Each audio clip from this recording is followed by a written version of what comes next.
in Paris. We shot in Paris for a month, which was amazing, except that it was supposed to be winter time. Fortunately, Paris doesn't usually have snow, right? It's supposed to be winter time, and I have to wear like boots and a long wool coat and all of these heavy clothes. And for the first time in many years, it was 100 plus degrees Fahrenheit in Paris in July, which is, I don't even know what, 40 plus in Celsius. It was so hot. Welcome to Launch It, the Podcast Maestro, your gateway to becoming a thought leader in your field. Dive into the world of elite podcasting and master the art of influence and inspiration. And now, podcast personality, award-winning author and actress, Anne Scottlin. Welcome back to Launch It, the Podcast Maestro. That's me. And I am here today to help share some great pointers with you. Fun stuff, mastering the art of storytelling in your podcast. So glad you are here. Please copy the link and share it with somebody you might also have fun joining us today. So if you're new to the show, this is where I help seasoned professionals in their field become thought leaders. And the reason we do that, the tool that we use to create that opportunity is the art of world-class podcasting. My Hollywood experience, my production knowledge, my on-camera training, my podcasting have made me a global influencer. So now you get the benefit of all my training and experience and my pitfalls, as in typos, as in no show is perfect, but it can still be world-class. So, but a lot of the things that I've learned along the way, the hard way, I can help you know what to do and what not to do. Thank goodness, right? So the big question is, so why be a thought leader? And I think it's because you create a platform, not only for yourself, as in it, you're sharing your knowledge. Sharing knowledge is so important to us as humans. You're able to create the transformation. You're able to make a societal contribution. So it is about you and your brand and your message, but it's also about making a difference in the world. And you know me, as a social entrepreneur, that is one of the most important things to me. So in other words, I like to make the joke, it is all about you, and it's not all about you. You get to have your cake and eat it too, right? So let's just jump in. So the art of storytelling is something that is important in all aspects of life, but especially speaking and podcasting. So picture this. You're sitting in your seat, you have at the movie theater, you have a bucket of popcorn, the lights are dimming, and you see that iconic scrolling yellow text come up on the screen a long time ago in a galaxy far, far away, you know. I mean, it's pretty simple, really. What is Star Wars about? It's a galactic struggle between good and evil and rebels and empires, right? But from such a simple premise, we really get an epic saga, and it's wowed many generations now. So why is that? What is that about Star Wars and other classic blockbusters that create such a cultural influence? Well, it isn't just about spectacle and action, although some people might watch it just for that. But for people who are moved by stories, it's really about the characters in the stories. It's about what? Arrogance and heroism and, you know, like, I guess redemption even, the things that really resonate with us as human beings. And so what does this have to do with podcasting? What does Star Wars have to do with podcasting? Well, your podcast has the potential to be sort of the Star Wars of your niche, right? It's a tool where you go to forge a really deep connection with your audience. It's emotional. It's memorable. It's about what lingers with your audience long after the closing credits. I don't know about you, but do you ever just drive home from the theater and the whole time the movie's on your mind, you're talking about all the characters if you have someone else in the car with you, and then do you ever dream about them that night? Oh my goodness. My favorite dreams are the dreams after a great drama or suspense movie. I have the most amazing dreams that should be movies. They're usually not terrifying or anything, just like such amazing, crazy adventures. Well, that's because the genre, the method, the writing, the story has all made an emotional impression on me and on my subconscious. So do you realize when you're doing a podcast, a really world-class podcast is not just randomly talking to yourself and shooting the breeze with someone about nothing. It's about creating subconscious changes in your listeners and viewers. So in this here episode, did I just say in this here? Oh my God, where did that come from? It must have been my year in college in the South or something. Anyway, I love the way they talk. In this episode, I'm going to break down some of the storytelling elements that turn your listeners into loyal fans. They're waiting for your next sequel, just like we're always waiting for the next sequel of Star Wars, if that's your thing. So this is one of the ways you create a world-class podcast. This is one of the ways you become a thought leader in your field. So you ready to jump in at, dare I say it, light speed? Oh, no, that sucked. Okay. So storytelling in podcasting is really crucial because it has the power, as in anywhere else, to get and hold your audience attention. You got to make them feel included. It's not like a message at them. That's not what a movie is doing. A movie is pulling you in. And there's been, 100 years of effects and techniques that have trained the whole industry in Hollywood, how to pull you in and make you feel like you're part of the movie, right? So you have to make your audience feel included. And then you got to make it memorable. We already talked about that, right? You have to make it memorable. You really want to transport them into your podcast and make them part of it. Because isn't that what you're feeling in the theater? Like you're the pilot in the plane, you're the guy jumping off the cliff, you're the one falling in love and you feel that romantic feeling. So how do you make your audience a part of it? And storytelling, of course, one of the oldest gifts and arts there has ever been, is one of the best tools to do that. So on your podcast, you want to really create that emotional connection. If you don't remember anything else from today's episode, remember these two words, emotional connection. You want to create an emotional connection between your audience and your content. And if you were one of my students in university class, that would be on your quiz. What do you need to create between your audience and your content? And the answer is blank, an emotional connection. And great storytelling turns your listeners, your viewers into fans. I mean, I prefer the art of video podcasting, but you can be audio, video. Now it's really great to be both. So storytelling is what gets your listeners and viewers excited. And it's also what makes it memorable, we said, which is why they're going to tell their friends and share it, post it, expand your reach. And a good story is powerful too. It goes beyond cultural barriers and personal barriers. It really connects us to a shared human experience, right? It evokes emotions. You can inspire your audience to take action.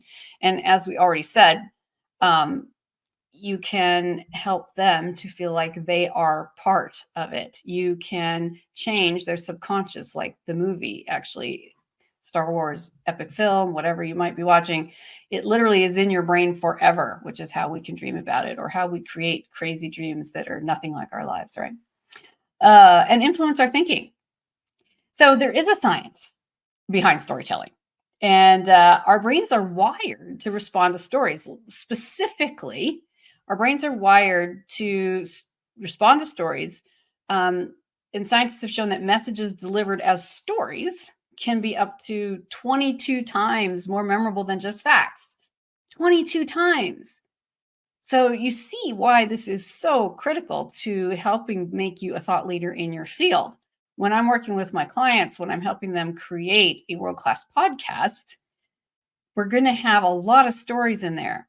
And a lot of times that freaks people out, but we know the tricks and how to get you what you need, how to help you remember stories that will fit your theme. So it's not hard. You might just need a little support. So storytelling is what's going to create that connection between you as an authority in your field and your podcast and service. Recent studies also show that emotional content significantly increases the likelihood of, are you going to remember this? Recent studies show that emotional content significantly increases the likelihood of a listener's long-term memory formation. Long-term memory formation. This is why in religious traditions and other parts of life, like a parable kind of story was even used, because just creating a story to make a point was more memorable, right? Jack and Jill went up the hill to fetch a pail of water. Any number of the Humpty Dumpty, whatever.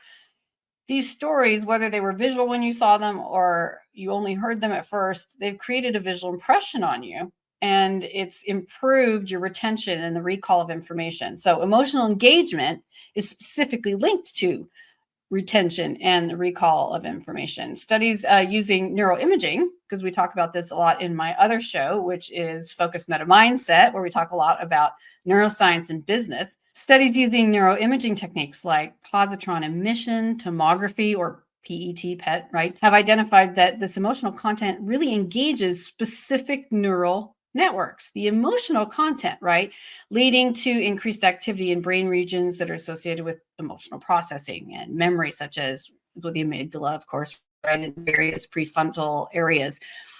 So the point is to use stories to help get your podcast noted and noticed. Noted and noticed, yes. When people work with me, they get that influential content that really creates a memory in the audience, right? People get the respect of the other professionals in your field. I mean, I help you become a world-class podcaster, and that way you're able to actually change the way people think and relate to the world. I've seen some, and you're taken seriously. I just had to say that. And you're taken seriously. I know you've heard or seen a podcast where you're like, okay, that's nice, but you're not really engaged. You're not really interested. You don't feel like you're being given specific content or how-tos to help you improve yourself, your life, or your business. So if you want to be taken seriously, you want to change the way people think, and you want to be presented in a world-class format. You can't be an authority in your field and do a half-assed job. Sorry, you just can't. Every once in a while, there's an exception to the rule, but in general, for most of us, you have to make the effort to be taken seriously. So let's jump back to stories for a second, because this is just fun. I love this episode anyway, just because we get to be stories. So I thought I would share with you a few sort of the storytelling techniques, storytelling intentions of films that are made in Hollywood, of scripts. I mean, it's amazing, really, right? Like how a movie is made from a story, which is made from a script, and then it resonates inside a human being. Like, that's pretty crazy, right? So how do you create this experience for your audience? And like I said, Hollywood and the other film industries in the world have made a huge study out of this for over 100 years. So I'll give you an example, a two-part example of story here. So one of the feature films that I was lead in was called Silent Cry, and it was about humanitarian crisis in the Middle East, and it drew comparisons between despotic human atrocities throughout the 20th century to make a point.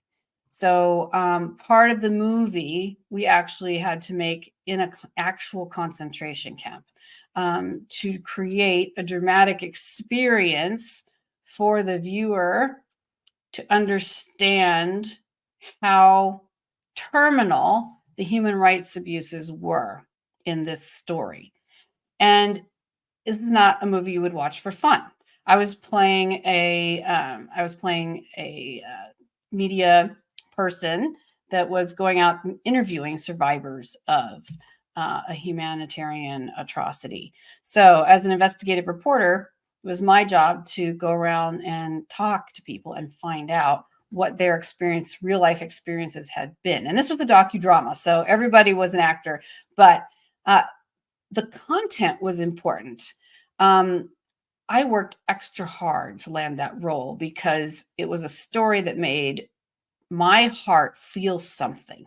It made it resonate with me.